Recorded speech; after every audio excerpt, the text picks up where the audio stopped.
So I'm James Mayfield. I'm the president of Mayfield Environmental Engineering. We're one of the first contractors in the Palisades and Altadena after the disaster. We've been there ever since, working with government, FEMA, EPA, private homeowners who lost their homes, and doing soil sampling, environmental air monitoring, demolition, debris removal, hazmat removal, everything we can to help. We've got a lot of people going out there who specialize in concrete and demolition, and they don't really have any ability to do this kind of work safely because they're not wearing proper gear. They weren't trained, so this has got to be done right. The thing about contamination is when things burn, the contaminants that go in the air are going to depend on what you got going on there. So if you got factories up here, for example, all that stuff's going to blow over here. And you see all kinds of different results all over the place, which is why you need to sample a lot of different places to know what you're working with. Almost all sampling you're going to do, particularly soils, just going to be a mason jar. Should have ice to preserve the chemical integrity of whatever you're sampling. Honestly, when we first went out there, it was pretty emotional seeing all the damage that had happened, the impact of the fire, and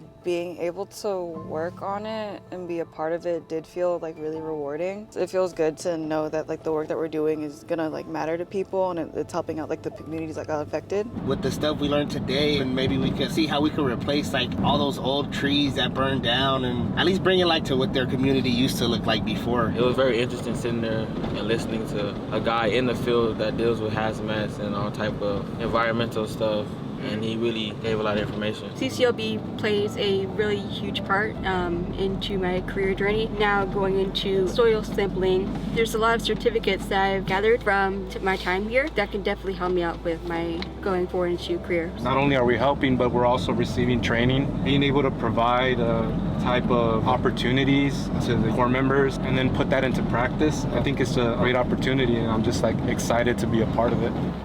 You got to think if things start changing, if you got a lot of burnt stuff and all that, then maybe that's the place you should really start sampling. Maybe we should do one in the middle of the field because it's a larger space. Try to get the top, because fire doesn't burn, a foot down. So you don't want to be digging a big hole. Just should be mostly around the top. Taking in all those different environmental factors when choosing where to pick the sample spots, I thought that was really cool. I feel really happy, that we are coming out here and we're actually giving hope to people that have lost their homes in the fires.